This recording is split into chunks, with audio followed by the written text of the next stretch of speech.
जय हिंद, वंदे मातरम dear student, welcomes to your own YouTube learning platform my did you university. Students, मैं आपका एजुकेटर शुभम सर आज आपके सामने लेकर अवेलेबल हूं एक बहुत ही इंपॉर्टेंट प्रीवियस ईयर पेपर। जी हाँ स्टूडेंट्स, आप अपने स्क्रीन पर जैसा कि देख ही पा रहे होंगे, मैं आपके लिए लेकर अवेलेबल हूं ENG 103, जिस वीडियो की डिमांड आप स्टूडेंट से काफी समय से आ रही थी कि सर इसका भी पेपर आप करा दो। तो स्टूडेंट आज हम वो पेपर लेके आपके लिए अवेलेबल है। आप देख सकते हो ये स्टूडेंट, ये BA फर्स्ट सेमेस्टर का 2022-23 यानी प्रीवियस ईयर का पेपर है। साथ ही साथ स्टूडेंट हमने 2022 का भी प्रीवियस ईयर पेपर अपने चैनल पे सारे ENG 101, 102, 103 के सारे क्वेश्चन पेपर हमने अपने चैनल पे ऑलरेडी अपलोड कर रखे हैं। तो आपने अगर नहीं देखा है तो उसको जाकर देखिएगा। स्टूडेंट, ये जो आपका पेपर, इसके टाइटल की बात करेंगे तो इस पेपर का टाइटल है English pros and writing skill second. तो स्टूडेंट, बिना टाइम वेस्ट किए आपको ले चलेंगे क्वेश्चन की तरफ, देखेंगे कैसे क्वेश्चन आए थे, उनका राइट आंसर क्या है। साथ ही साथ स्टूडेंट आपको बताना चाहूंगा कि आप पेन पेपर लेकर बैठिएगा, हमारे वीडियोस को ध्यान से देखिएगा, छोटी से छोटी बातों को जो आपको बताया जाएगा उसको नोट करिएगा।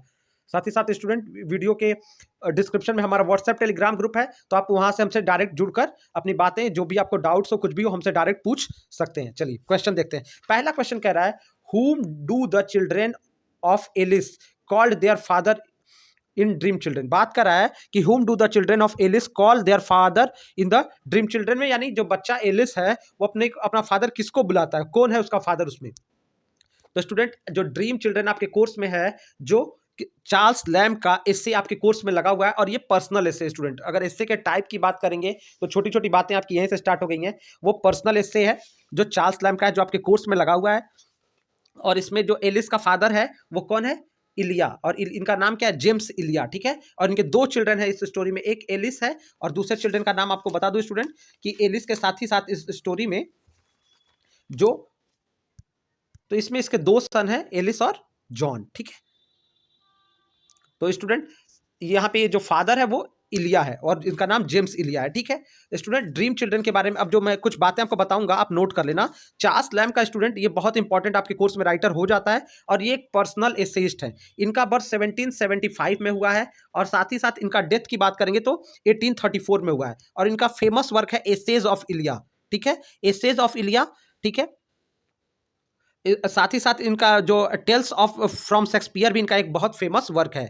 ठीक है, जिसको इन्होंने अपने सिस्टर मैरी लैम्ब के साथ मिलकर चार्ल्स लैम्ब ने लिखा हुआ है, जो 1807 में आया था। और एक बात और नोट कर लीजिए कि जो टेल्स ऑफ शेक्सपियर है उसमें टोटल 20 टेल हैं, जिसमें से 6 ट्रेजेडी चार्ल्स लैम्ब ने लिखी है, और उसमें जैसे ट्रेजेडीज और कॉमेडीज है जो शेक्सपियर की, तो जिसमें से 6 ट्रेजेडीज चार्ल्स लैम्ब ने लिखे हैं और 14 कॉमेडीज को स्टोरी के रूप में इनकी बहन मैरी लैम्ब ने लिखा है। चलिए आगे क्वेश्चन की तरफ चलते हैं।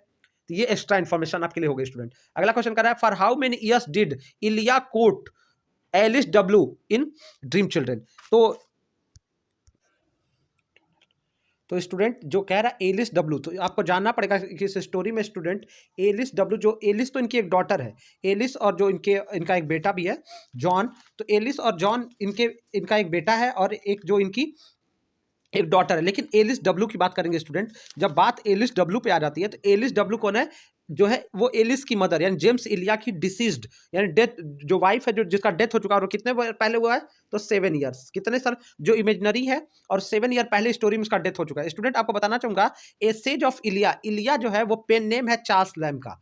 इलिया और कुछ नहीं, चार्ल्स लैम्ब का क्या है, पेन नेम है, एक नकली नाम है, और इसमें ये अपनी ही स्टोरीज को वो नरेट करते हैं, इमेजिनरी स्टोरीज को मिक्स करके नरेट करते हैं। ठीक है, ट्रूथ के साथ मिक्स करके नरेट करते हैं। तो इसमें एलिस डब्ल्यू कौन है, उनकी डेथ वाइफ है, और इनका एक डेड ब्रदर भी है। स्टूडेंट, स्टोरी में हम बात करेंगे कि इनका एक जो भाई है जिसका, जो जॉन एल है। ठीक है, एलिस और जॉन इनके बच्चे हैं, लेकिन जो जॉन एल है वो इनका कौन है, डेड ब्रदर है, जो जिसका डेथ ऑलरेडी हो चुका है। ठीक है, और ग्रेट ग्रैंड मदर इनकी फील्ड है। इस स्टोरी में इनकी जो बच्चे हैं, जो उनकी ग्रेट ग्रैंड मदर, यानी जो राइटर है हमारा, उसकी ग्रैंड मदर हुई, और बच्चों की क्या हुई, ग्रेट ग्रैंड मदर, उनका नाम मिस फील्ड है। ठीक है, तो जॉन एल जो है डिसीज्ड ओल्ड ब्रदर है, और एक और इसका भाई भी है। तो अगर कहीं आपको जॉन एल मिल जाएगा तो जॉन एल क्या है, जो इनका इलिया का क्या है, जो ओल्डर ब्रदर है जिसका डेथ हो चुका है।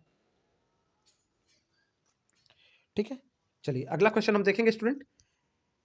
नेक्स्ट क्वेश्चन की तरफ चलते हैं। नेक्स्ट क्वेश्चन कर रहा है, फॉर हाउ, स्टूडेंट ध्यान से देखिएगा, पेपर में चीजें बहुत अच्छे से आपको करना है। मैं स्टूडेंट, मेरा पर्पस बिल्कुल नहीं कि आपको टिक करा दूं, सही आंसर करा दूं, मैं आपको इन्फॉर्मेशन देता हूं जो आपके एग्जाम पॉइंट ऑफ व्यू से बहुत इंपॉर्टेंट होती है। चलिए थर्ड क्वेश्चन कर रहा है, which of the following country man have not been talked in on national prejudice. तो किसकी बात नेशनल प्रेजुडिस एस्से में नहीं की गई है? तो स्टूडेंट इसमें सबकी बात की गई है। पर्सियन की बात, इसमें डच की बात की गई है। देखिए डच की बात इसमें की गई है, इसमें जर्मन की और स्पेनियार्ड्स यानी स्पेनिश पीपुल की बात की गई है। डच की, जर्मन की और स्पेनिश की बात की गई है, पर्सियन की बात नहीं की गई है। ठीक है स्टूडेंट। अब चलिए ऑन नेशनल प्रेजुडिस जो ये वर्क है स्टूडेंट, जो ऑन नेशनल प्रेजुडिस ये जो वर्क है, ये हमारे इसका राइटर कौन है? Oliver gold Smith. पहले तो आपको राइटर का नाम भी याद रख लेना है कि ओलिवर गोल्ड स्मिथ। तो गोल्ड स्मिथ जो है इनका बर्थ 1728 में हुआ था। ये आयरिश, और ये कहाँ के लेखक हैं ये भी आपको याद रखना है। वो इंग्लिश राइटर होने के साथ वो आयरिश राइटर हैं। इंग्लिश राइटर में तो हम इनको पढ़ रहे हैं, लेकिन वो कौन से राइटर हैं? आयरिश राइटर हैं। ठीक है, मतलब आयरलैंड जो बिल्कुल उसी से सटा हुआ, मतलब इंग्लैंड का ही एक पहले कॉलोनी था, मतलब उससे सटा हुआ स्टेट था। अब थोड़ा सा अलग भी है। ठीक है, तो आयरिश। ठीक है, आयरलैंड और इंग्लैंड आपस में बहुत क्लोज है, जैसे भारत पाकिस्तान यहाँ पे है, और पहले शुरू में वो एक ही कंट्री माना जाता है थे। ठीक है, तो ये आयरिश है और इसकी बात करते हैं। ठीक है, तो चलिए, तो इसमें पर्शियन की बात नहीं की गई। नेक्स्ट क्वेश्चन की तरफ चलेंगे। अगला क्वेश्चन कर Oliver gold Smith called himself in national prejudice. तो स्टूडेंट आपने अगर ये ऐसे पढ़ा होगा तो अपने आप को ओलिवर गोल्ड स्मिथ क्या बताते हैं कि वो किसी कंट्री मैन के, जब ये देखते हैं कि जब कुछ सभ्य लोग जो जो इंग्लिश मैन है वो लोग क्या कर रहे हैं, वो अपने आप को बड़ा बता रहे हैं, और दूसरे देश के लोगों की क्या कर रहे हैं कि वो कर रहे हैं कि दूसरे के लोग बेकार है, दूसरे कंट्री के मैन, और इंग्लिश मैन कहता है कि सबसे सुप्रीम तो इंग्लिश पर्सन है। तो ये राइटर कहते हैं कि हमको अपने में अलग अलग कंट्री मैन होकर नहीं सोचना होगा, हमको विश्व का नागरिक बनना होगा, हमको विश्व के कल्याण की बात करनी होगी। और जब तक हम लोग अपने आप को, मैं इंडियन हूं, तुम चाइनीज हो और तुम अमेरिकन हो, मैं आपको समझा रहा हूं, इस भावना से ऊपर नहीं आएंगे। यानी हम जब तक अपने आप को स्पेनिश, डच और जर्मन नहीं समझने के बजाय हमको अपने आप को क्या समझना चाहिए? वो सिटीजन ऑफ वर्ल्ड समझना चाहिए। मैं किसी एक देश का नागरिक नहीं हूं, मैं विश्व का नागरिक हूं। तो अपने आप को क्या बताते हैं? सिटीजन ऑफ द वर्ल्ड बताते हैं। नेक्स्ट क्वेश्चन की तरफ चलेंगे।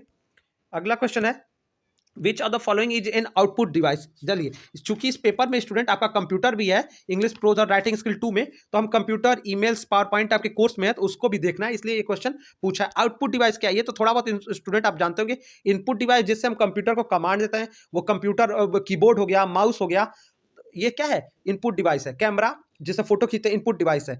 और आउटपुट डिवाइस क्या है? जो हमको रिजल्ट देता है। Printer, speaker, monitor. मॉनिटर मतलब कंप्यूटर की स्क्रीन। तो ये क्या है? एक आउटपुट डिवाइस है। ठीक है, अगला क्वेश्चन क्या आया था? विच of the following is not a search engine. अब देखिए स्टूडेंट, सर्च इंजन क्या होता है?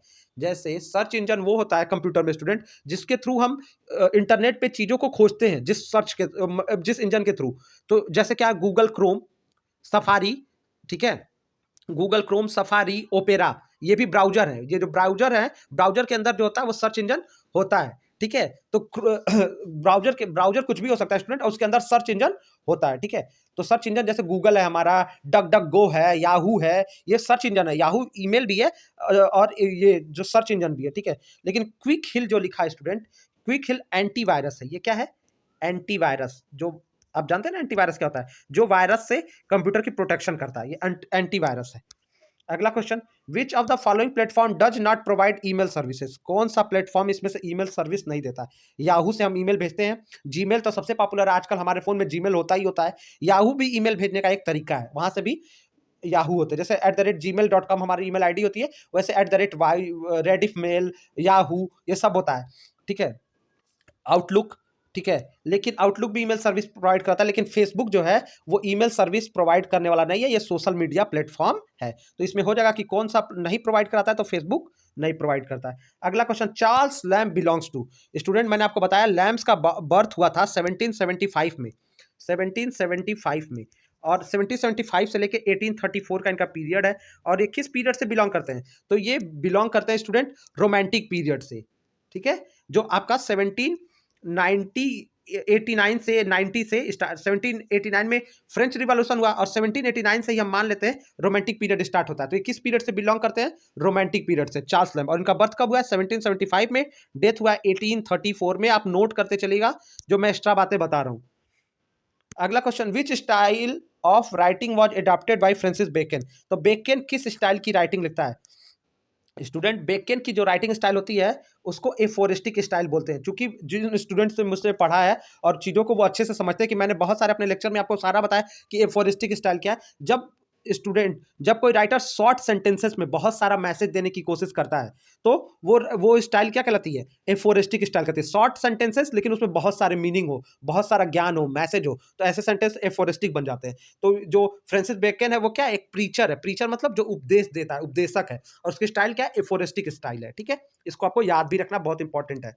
स्टूडेंट मैंने सारे क्वेश्चन जो ये सारी चीजें इसको अपने क्लास में भी कराया है और अपने गूगल मीट के थ्रू भी अपने स्टूडेंट्स को सारी जो उन्होंने किया कराया, तो आपको समझ में आ रहा होगा। और स्टूडेंट अगर नहीं भी आ रहा तो मेरी बातों को आप ध्यान से सुनिए और उसका नोट्स बनाइए, आपका कॉन्सेप्ट ऑलरेडी क्लियर हो जाएगा। ठीक है, अगला क्वेश्चन, ह्यूमर एंड पैथ। अब यहाँ गलत लिखा है स्टूडेंट, पैथ बिल्कुल नहीं, ह्यूमर एंड पैथोस, इसको पैथोस कहते हैं। ठीक है, ह्यूमर एंड पैथोस जो होता है ना, ये पैथोस है, पैथ नहीं है। इसको हम पैथ मत पढ़िएगा, इसको जो है आप पैथ बस मत पढ़िएगा। तो इसको आपको पढ़ना है, मैंने बताया humour and pathos are predominantly characteristics of. तो ह्यूमर और पैथोस किसके में होता है? तो ह्यूमर और जो पैथोस है वो फ्रांसिस बेकन के लैम के हिस्से में ह्यूमर एंड पैथोस रहता है।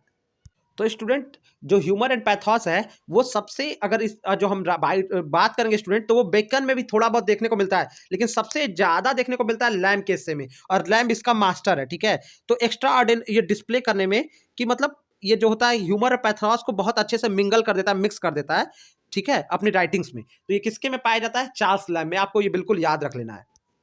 अगला question, in the word autobiography, autobio and graphy respectively means. देखिए स्टूडेंट, ये क्वेश्चन तो मैंने प्रीवियस ईयर में भी जो कराया है उसमें कराया ही, आप जाके देखिएगा। बताया था कि ऑटोबायोग्राफी 3 शब्द से मिलकर बना है। पहला शब्द आपका ऑटो है, दूसरा बायो है, और ग्राफी है। ऑटो मतलब होता है सेल्फ, खुद।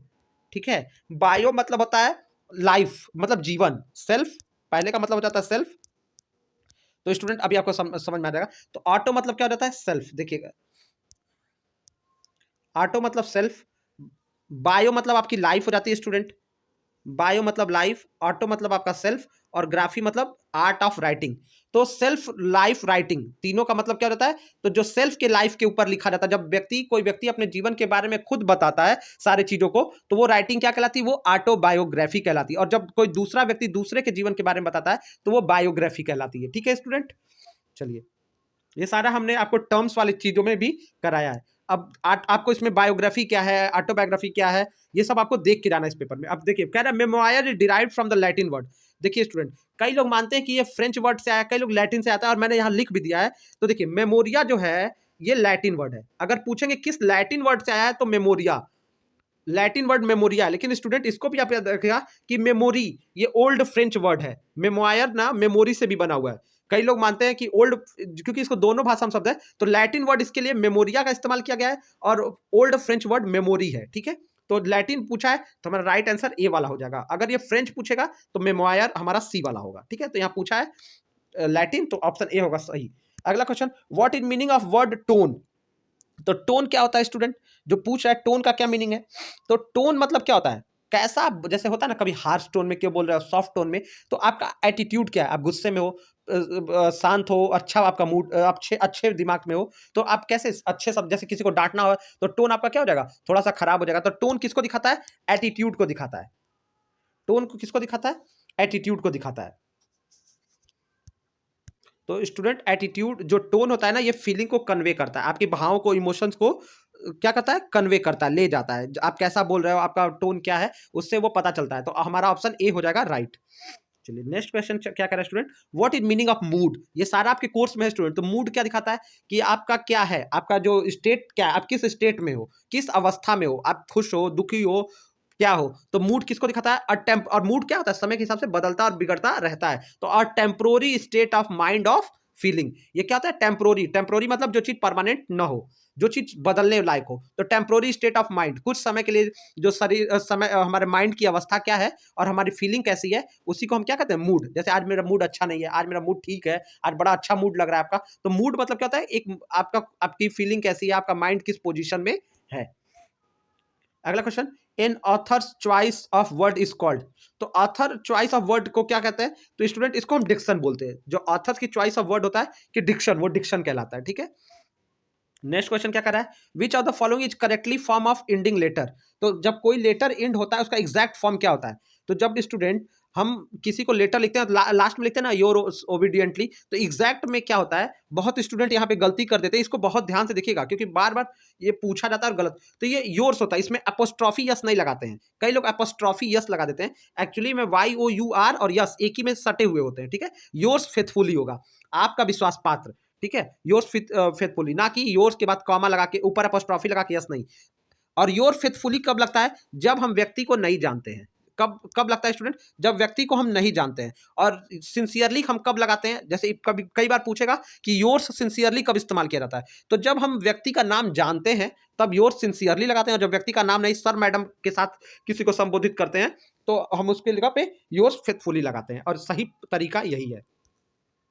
अगला question, in official letter in written language, तो official letter office letter written में कैसा होता है। तो मैंने स्टूडेंट आपको बार बार क्लास में क्लियर किया है कि जब हम फ्रेंड्स को लेटर लिखते हैं तो वो इनफॉर्मल होता है, यानी पर्सनल होता है। इनफॉर्मल मतलब पर्सनल, आपको याद रखना है, जब फ्रेंड्स को, रिलेटिव को, तो इनफॉर्मल, इनफॉर्मल बराबर पर्सनल, पर्सनल को इनफॉर्मल कहते हैं, यानी जिसमें हम अपने में क्या हाल है, जिसमें खुद इन्वॉल्व होते हैं जिस लेटर में, वो पर्सनल होता है। लेकिन जब हम ऑफिशियल लेटर लिखते हैं तो वो फॉर्मल होता है। वो क्या होता है, फॉर्मल, क्या होता है, वो फॉर्मल, औपचारिक होता है, ठीक है। किसी भी ऑफिस में प्रिंसिपल को ऑफिस में नौकरी के लिए लिख रहे हैं तो वो सब क्या होता है, फॉर्मल लेटर होता है। दोस्तों को, मित्रों को जो लेटर लिखते हैं वो पर्सनल होता है या इनफॉर्मल होता है, और फॉर्मल को ही इम्पर्सनल कहते हैं। तो जो पर्सनल होगा वो फॉर्मल नहीं होगा, और जो पर्सनल होगा वो आपका इनफॉर्मल होगा, और जो फॉर्मल होगा वो इम्पर्सनल होगा, यानी जो पर्सनल ना हो उसको कहते हैं फॉर्मल, और जो पर्सनल होता है उसको इनफॉर्मल, ठीक है। समझ गए होंगे आप, नोट कर लीजिएगा, नोट करते चलेगा स्टूडेंट। वीडियो अगर आपको धीरे लगता है तो आप तेज करके देख सकते हैं, मैं धीरे धीरे आपको सारी बातें समझा रहा हूं। जिनका क्लियर है कॉन्सेप्ट, आप इसको फास्ट फॉरवर्ड करके देखिए, और जिनको लग रहा है तेज है वो थोड़ा स्लो करके चीज़ों को नोट करते हुए आगे बढ़ेंगे। मुझे बहुत उम्मीद है कि आप पेपर अच्छा करोगे। साथ ही साथ स्टूडेंट, और भी प्रीवियस ईयर पेपर आपके ENG 101, 102, 103 के BA फर्स्ट सेमेस्टर इंग्लिश के प्लेलिस्ट में चैनल पे अपलोडेड है, आप जाइए उन सारे वीडियोस को देखिए और अपना कॉन्फिडेंस बूस्ट कर लीजिए, ठीक है। अगला question, if you do not know the recipient name, how would you address the person. मैंने बताया ना, जब आपको पता ही ना हो कि रिसिपिएंट जिसको हम लेटर लिख रहे हैं उसका क्या है, नेम और एड्रेस क्या है, तो हम उसके लिए क्या कहते हैं, सर और madam, dear sir and madam. किसका इस्तेमाल करते हैं, सर एंड मैडम, ठीक है, dear sir and madam. My dear तो हम अपने फ्रेंड्स के लिए इस्तेमाल करेंगे, अपने फैमिली के लिए करेंगे, हेलो का इस्तेमाल होगा ही नहीं, डियर मिस्टर एंड मिसेज नहीं होगा, डियर सर या डियर मैडम या सर और मैडम भी हो सकता है।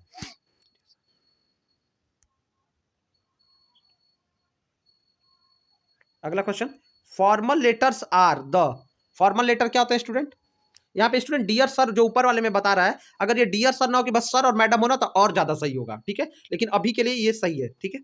अगला क्वेश्चन, फॉर्मल लेटर, मैंने बताया फॉर्मल लेटर कहाँ लिखते हैं, ऑफिस में लिखते हैं, जहां पे औपचारिक रूप से, जो आपका घर नहीं है, जहां पे आप व्यक्तिगत इन्वॉल्व नहीं हो सकते हैं, ठीक है। तो फॉर्मल लेटर क्या होता है, letter that follow certain formality and pattern, जिसका एक फॉर्मेलिटी हो, पैटर्न हो, कहते हैं ना फॉर्मल क्लॉथ, यानी एक ऑफिस की तरह का ड्रेस यही है, आप वहाँ टी शर्ट पहन के नहीं जा सकते, स्कूल में आप टी शर्ट पहन के नहीं जा सकते हो, वहाँ का एक ड्रेस है तो उसको फॉर्मल बोलते हैं। और इनफॉर्मल क्या है, आप कुछ भी पहन के जाओ, तो जिसमें आप खुद इन्वॉल्व होते हो इनफॉर्मल होता है। और इनफॉर्मल में कोई रूल और रेगुलेशन नहीं होता है लेटर में, जबकि फॉर्मल को लिखने का एक पैटर्न और रूल और एक रेगुलेशन होता है, ठीक है।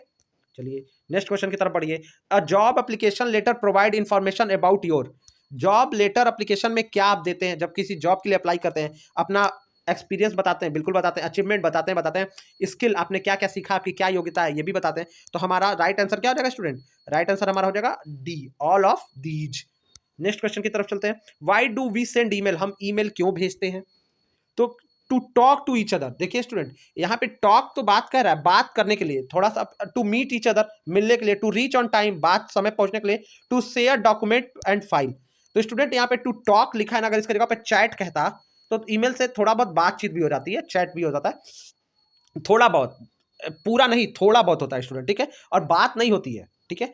तो इससे बस एक ही चीज है, टू शेयर, यहाँ पे जो सही होगा student, to share document and file ही एकदम ज्यादा सही, सबसे सही होगा, क्योंकि हम ईमेल में अटैचमेंट बोलते हैं, जब कहते हैं ना हम किसी को ईमेल में अपना रिज्यूम भेज रहे हैं, अपना एप्लीकेशन भेज रहे हैं, तो साथ ही साथ अपना रिज्यूम उसमें अटैच कर देते हैं, अपना कोई लेटर भेज रहे हैं कि सर मैं अप्लाई कर रहा हूँ, मुझे ये जॉब चाहिए, आजकल हाईटेक जमाना है, और हम तुरंत उसको ईमेल कर देते हैं, तो ईमेल में ही अटैचमेंट जो लगाते हैं उसी को डॉक्यूमेंट, और वो फाइल होता है हमारा, जिसमें रिज्यूम हो सकता है, हमारी जरूरत की कोई फाइल हो सकती है, उसको ईमेल करते हैं, उसमें चीजें ज्यादा सिक्योर भी रहती हैं और सीधे वो व्यक्ति के ईमेल एड्रेस पे जाती हैं।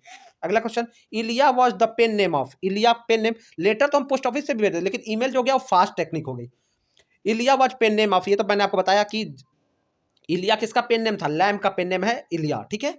ये किसका पेन नेम है, क्योंकि जो इनका पेन नेम मतलब नकली नेम स्यूडोनेम, और ये किसका है, लैम का पेन नेम है। वो अपने आप को इलिया ही बताता है अपने स्टोरीज में। अगला question, is use to create attractive presentation, किसकी बात हो रही है, कहाँ पे अट्रैक्टिव प्रेजेंटेशन बना है, कंप्यूटर पे।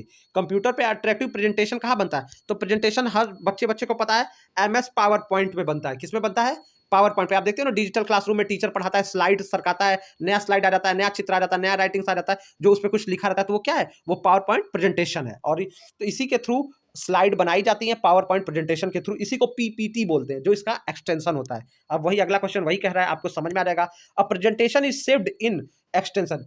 अब स्टूडेंट यानी कह रहा है एक प्रेजेंटेशन का एक्सटेंशन फाइल, यानी लास्ट का जो जो दो चीज होती है ना, जैसे PDF का एक्सटेंशन डॉट, जैसे कोई किताब का नाम .PDF तो उसकी PDF है, .jpg यानी उसका फोटो है। तो इसी तरह से PPT का जो एक्सटेंशन है वो क्या होता है, पावर पॉइंट का। तो पावर पॉइंट का एक्सटेंशन स्टूडेंट याद रखेगा PPT, पावर पॉइंट को शॉर्ट में PPT बोलते हैं, और इसका एक्सटेंशन भी लास्ट में क्या होता है, कोई फाइल का नाम .ppt। तो वो यानी अगर PPT है तो वो क्या है, MS पावर पॉइंट की फाइल है, ठीक है।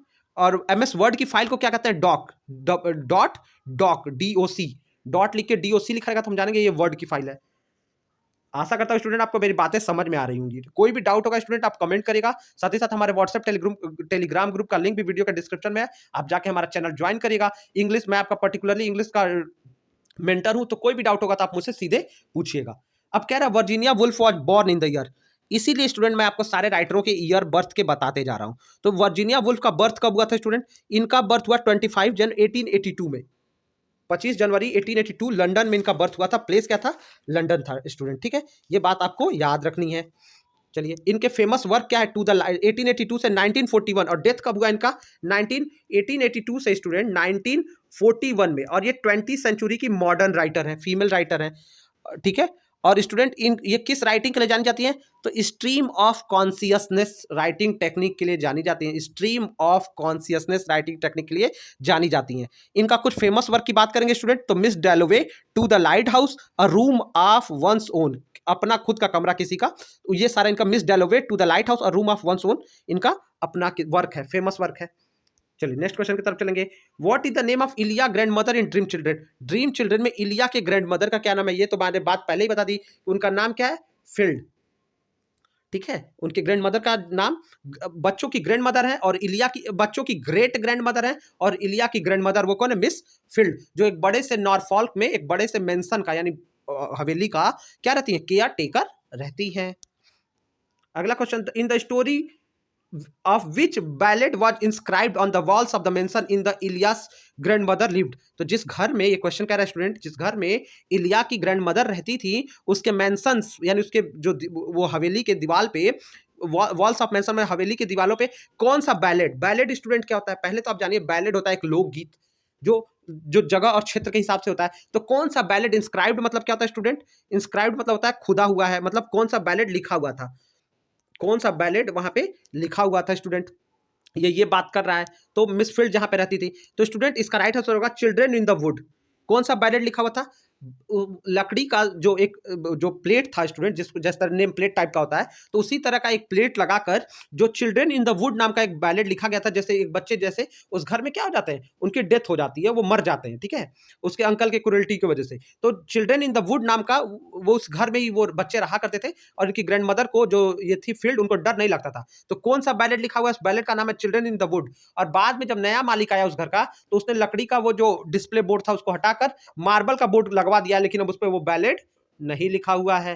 तो स्टूडेंट ठीक है, उस बैलेड का नाम चिल्ड्रन इन द वुड है।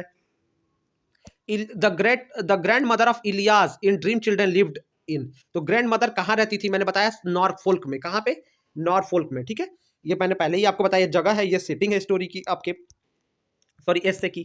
अगला question, what is subtitle of essay dream Children, तो चार्ल्स लैम्ब का ये ड्रीम चिल्ड्रन हमारे कोर्स में इनका पर्सनल एस्से, मैं बार बार बता रहा हूं, और इसका सबटाइटल यानी पूरा नाम क्या है, ड्रीम चिल्ड्रन अ रिवायर, अ रिवायर, इसके आगे पूरा नाम है कोलन लगा के, सेमी कोलन लगा के, ड्रीम चिल्ड्रन अ रिवायर, रिवायर मतलब स्टूडेंट होता है डे ड्रीम, यानी दिन में देखा जाने वाला एक सपने को रिवायर कहते हैं। तो ड्रीम चिल्ड्रन और रिवायर इसका पूरा नाम है। अगला question, profession for women was first published in. तो प्रोफेशन ऑफ वुमेन पहली बार कब पब्लिश हुआ, कब छपा? तो स्टूडेंट ये पहली बार छपा 1942 में, और वर्जीनिया वुल्फ का डेथ हो गया था 1941 में। वर्जीनिया वुल्फ डाइड हो गई और ये पहली बार छापा गया 1942 में उनके डेथ के बाद। इसको पोस्ट थूमसली कहते हैं। जब किसी लेखक का कोई वर्क उसके डेथ के बाद आता है तो उसको हम पोस्ट मतलब बाद और थूमसली, ठीक है। तो पोस्ट थ्यूमसली POSTHUMOUSLY, तो पोस्ट थूमस वर्क है, यानी डेथ के बाद लिखा जाने वाला वर्क है ये, ठीक है। ये इनके डेथ के बाद लिखा जाने वाला वर्क है। और ये 1942 में छपा। और किस में छपा? इसका नाम है the death of moth and other essays में। 1942 में छपा the death of moth and other essays में, यानी इनके मृत्यु के बाद। इसको पोस्टथूमस वर्क कहते हैं। जो वर्क किसी राइटर का मरने के बाद आता है वो पोस्टथूमस होता है। अगला क्वेश्चन क्या कर रहा है स्टूडेंट, वो भी देख लेते हैं। विच, अब कह रहा है which writer has been logically criticised by doctor Kalam in his essay patriotism beyond politics. तो एपीजे अब्दुल कलाम के बारे में अब ये आ गया है, जिनका हमारे कोर्स में patriotism beyond politics and religion. तो जो कह रहा है देश प्रेम, जाति और patriotism beyond politics and religion, जो ये वाला जो है पैट्रियोटिज्म बियॉन्ड पॉलिटिक्स मतलब देशभक्ति राजनीति से और धर्म से परे, ये इनके बुक का टाइटल है। हमारे कोर्स में इनका ये एस्से लगा हुआ है। और ये स्टूडेंट, ये एस्से डॉक्टर कलाम का है। इसमें किस राइटर की बात करते हैं स्टूडेंट? तो इसमें 2-3 लोगों की बात करते हैं। इसमें जो है राइटर बात करते हैं, तो किस लेखक की बात करते हैं? तो डॉक्टर अमर्त्य सेन, जो इकोनॉमिस्ट थे। क्या थे? इकोनॉमिस्ट मतलब होता है अर्थशास्त्री, और इनको भारत रत्न भी मिला था, ठीक है। तो इनको भारत रत्न भी मिला है और ये इकोनॉमिस्ट है। इनकी बात ये इसमें अपने हिस्से में करते हैं, उसको क्रिटिसाइज करते हैं, उनके सिद्धांतों को क्या करते हैं, थोड़ा सा क्रिटिसाइज करते हैं। अगला क्वेश्चन, क्रिटिसाइज मतलब आलोचनात्मक परीक्षण करना। The RTI application is address to, RTI application किसको लिखा जाता है? चीफ मिनिस्टर को लिखा जाता है, प्राइम मिनिस्टर को, प्रेसिडेंट को नहीं, पब्लिक इंफॉर्मेशन ऑफिसर। देखिए यहाँ पे स्टूडेंट, जिस विभाग में आरटीआई मतलब होता है राइट टू इंफॉर्मेशन, जानने का, सूचना का अधिकार, जानने का हक, ठीक है। और ये क्या है? ये उस व्यक्ति को लिखा जाता है, जैसे आप जिस भी सरकारी विभाग में जहां पे भी आपको समस्या है तो आप आरटीआई के तहत कोई भी सूचना किसी भी अधिकारी से मांग सकते हैं, ठीक है। तो जिस विभाग से सूचना चाहिए उस विभाग के, तो ये किसको लिखा जाता है? पब्लिक इंफॉर्मेशन ऑफिसर को लिखकर ये सूचनाएं मांगी जाती हैं, ठीक है। आप आरटीआई लगाकर सीधे उस विभाग से, आरटीआई के द्वारा उस विभाग से भी सूचना सीधे प्राप्त कर सकते हैं। Amartya Sen was awarded Nobel prize. Amartya Sen को नोबेल प्राइज कब दिया गया स्टूडेंट? तो अमर्त्य सेन, ये जो किस वर्क, अमर्त्य सेन को नोबेल प्राइज की जब हम बात करते हैं स्टूडेंट, तो वो ईयर था, ईयर की बात, इसमें ईयर तो नहीं पूछा, फिर भी मैं बता देता हूं कि अमर्त्य सेन को नोबेल प्राइज 1998 में, ठीक है। इनको नोबेल प्राइज कब मिला है? 1998 में मिला हुआ है, ठीक है। ईयर तो 1998 है स्टूडेंट, वो भी आपको याद करने के बाद बताऊंगा कि किस लिए मिला है। तो मैंने आपको ये पहले बताया कि ये इकोनॉमिस्ट थे और इकोनॉमिक साइंस में डेवलपमेंट के लिए इनको क्या मिला था? नोबेल प्राइज मिला था, ठीक है। तो राइट आंसर बी सही है। अगला क्वेश्चन स्टूडेंट, डॉक्टर कलाम का जो ये एस्से है, तो इसके बारे में, डॉक्टर कलाम का जन्म 1931 में हुआ। और कहाँ पे जन्म हुआ? रामेश्वरम, तमिलनाडु में इनका बर्थ हुआ था। He was born and red, पैदा हुए और बढ़े रामेश्वरम में, और 2015 में इनकी डेथ हो गई। अब जो डॉक्टर एपीजे अब्दुल कलाम थे वो इंडियन साइंटिस्ट, एरोस्पेस साइंटिस्ट, और भारत के अगर पूछता है तो 11वें राष्ट्रपति थे, ठीक है। उनको मिसाइल मैन ऑफ इंडिया भी कहा जाता है। इनकी famous autobiography wings of fire, Agnipankh भी है, ठीक है। और स्टूडेंट इनको इन्होंने 1998 में न्यूक्लियर टेस्ट करने में बहुत महत्वपूर्ण भूमिका निभाई, जिससे भारत एटॉमिक पावर संपन्न राष्ट्र बन सका। इनको स्टूडेंट नोट करिएगा, क्वेश्चन कुछ भी पूछा जा सकता है। पद्म भूषण 1981 में, पद्म विभूषण 1990 में, और भारत रत्न 1999 में मिला हुआ है डॉक्टर एपीजे अब्दुल कलाम को। चलिए अब चलते हैं आगे। स्टूडेंट वीडियो जरूर बड़ा हो रहा है, लेकिन आपको मैं सारी बातें तैयार करा देना चाहता हूं इस पेपर की, ठीक है। अगला question, the essay patriotism beyond politics and religion, यानी देश प्रेम, राजनीति और धर्म से परे, ये जो टाइटल है इनका, ये कह रहा has been taken from the book, किस किताब से लिया गया है? तो स्टूडेंट इनकी एक और ऑटोबायोग्राफी है, विंग्स ऑफ फायर, इनकी ये ऑटोबायोग्राफी है। इनकी दूसरी ऑटोबायोग्राफी है इग्नाइटेड माइंड्स, जिसपे ये अपने बारे में बात करते हैं और अपने अपने अनुभवों को शेयर करते हैं इग्नाइटेड माइंड्स में। और इग्नाइटेड माइंड्स में, तो ये इसी बुक का एक चैप्टर है, इसी ऑटोबायोग्राफी वाली बुक का, जो अब्दुल कलाम की खुद की बुक है, इसी का ये एक चैप्टर है, इसी का एक चैप्टर है। और विंग्स ऑफ फायर इनकी सबसे पॉपुलर ऑटोबायोग्राफी है। अगला क्वेश्चन, रिवायर मीन्स क्या होता है? तो यही जो हमारा ड्रीम चिल्ड्रन लैम्प का वर्क लगाया है उसका पूरा नाम है ड्रीम चिल्ड्रन और रिवायर। और रिवायर मतलब क्या होता है? मैंने पहले ही बताया, डे ड्रीम, यानी जब दिन में हम कोई सपना देखते हैं तो उसको रिवायर बोलते हैं।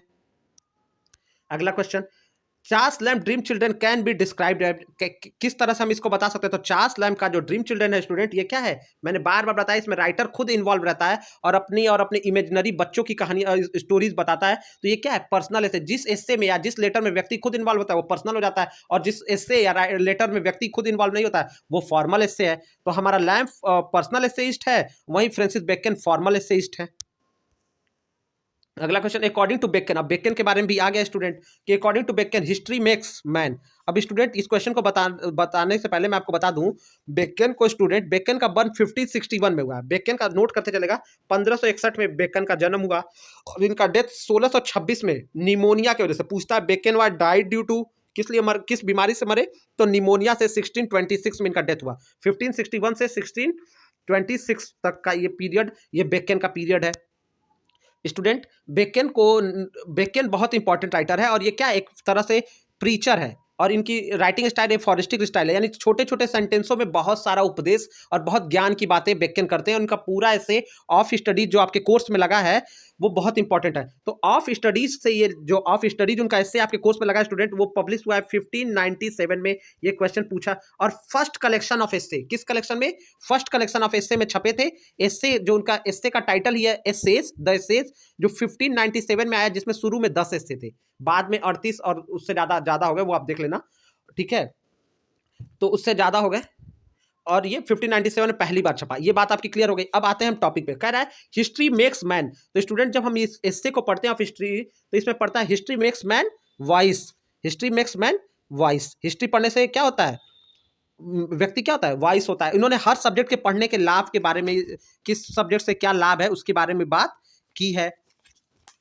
इन्होंने इसमें जैसे स्टूडेंट इन्होंने बताया है कि किस सब्जेक्ट को पढ़ने से क्या क्या लाभ है, अपने इस टेक्स्ट में उसके बारे में बात की है। जैसे शूटिंग को लंग्स के लिए, अब जरा कुछ इंपॉर्टेंट बात, history makes man vice, shooting for lungs. और फिर बताया है जेंटल वॉक, अच्छे से टहलना स्टमक के लिए बहुत अच्छा है, राइडिंग हमारे सर के लिए अच्छा है। इस सब की बात इसमें की हुई है, ठीक है? और मैथ व्यक्ति को सब्टल वो बनाता है, ठीक है, सब्टल बनाता है। ये सारी चीजें इसमें बात की गई है, ठीक है स्टूडेंट। तो हिस्ट्री मेक्स मैन वाइस यहाँ पे हो जाएगा। ये कोट्स आप इस आप जाइएगा स्टूडेंट, एक बात बता दे रहा हूँ, आप ऑफ स्टडीज के 10-15 फेमस कोट गूगल करिएगा और उसको देख लीजिएगा, उससे क्वेश्चन जरूर पूछे जाएंगे, ठीक है? अगला अगला क्वेश्चन चलते हैं। अगला क्वेश्चन कर रहा है Bacon spend too much time. देखिए ये भी कोट से ही लाइन उठा दिया, कोट दे दिया सीधे। तो कह रहा है to Bacon spend too much time, तो ये कोट ही है, to spend too much time in studies sloth. क्या माना है उसको? तो इसका राइट आंसर हो जाएगा स्लॉथ। जो बहुत सारा व्यक्ति स्टूडेंट पढ़ने पे बहुत ज्यादा समय खर्च करता है वो स्लॉथ है, मतलब। और कहता है कि to use them too much, और अगर ये पढ़ने पे बहुत सारा समय खराब करना क्या है? स्लॉथ है। बहुत सारे, उसके बाद कहता है to use them too much for ornament is affection. 3 use बताते हैं, तो वो कहते हैं टू मच स्टडी स्लॉथ। और कहता है जो उसको अपने ऑर्नामेंट के लिए प्रयोग करता है वो उसका अफेक्शन है, और जो उसको यूज करता है वो उसका ह्यूमर है, वो स्कॉलर का विद्वता है, उसका ज्ञान है, ह्यूमर ऑफ अ स्कॉलर है। एक और इसमें स्टूडेंट फेमस कोट है, जैसे स्टडीज सर्व फॉर डिलाइट। इन्होंने स्टडीज के 3 पर्पज अपनी बुक में बताए। डिलाइट यानी स्टडी करती है डिलाइट का काम, ऑर्नामेंट का काम, और एबिलिटी यानी योग्यता का काम। 3 काम करती है, डिलाइट, ऑर्नामेंट और एबिलिटी। एक और फेमस कोट बता दो स्टूडेंट जो इससे जुड़ा हुआ है 40वां क्वेश्चन से। अभी पूरा बताऊंगा, पहले क्वेश्चन देखते हैं। कह रहा है according to Bacon who condemn study, तो कौन स्टडीज की निंदा करता है? तो स्टूडेंट इसका राइट आंसर हो जाएगा क्राफ्टी मैन कंडेम स्टडी। ये जो लाइन स्टार्ट होती है स्टूडेंट ऐसे होती है, क्राफ्टी मैन कंडेम स्टडीज, यानी निंदा करते हैं। वो क्या करते हैं? कंडेम मतलब होता है निंदा करना। जो रचनाकार व्यक्ति होते हैं, रचनात्मक व्यक्ति होते हैं, वो स्टडीज की निंदा करते हैं। Simple man admire them, simple man उसकी प्रशंसा करते हैं। और वाइस मैन यूज देम, और वाइस मैन क्या करते हैं? यूज करते हैं, ठीक है स्टूडेंट। तो इस तरह से स्टूडेंट हमने आपके लिए 40 क्वेश्चन का डिटेल्ड एक्सप्लेनेशन किया। स्टूडेंट इस बार आपके एग्जामिनेशन में 50 क्वेश्चन आएंगे, तो वीडियो को देखिए, फ्रेंड से लाइक सब्सक्राइब करिए। कोई भी डाउट हो तो कमेंट करिए, या हमारे व्हाट्सएप ग्रुप या टेलीग्राम ग्रुप पे कमेंट करिए। हम आपको सोल्यूशन प्रोवाइड कराने की कोशिश करेंगे। आपके एग्जामिनेशन के लिए गुड लक।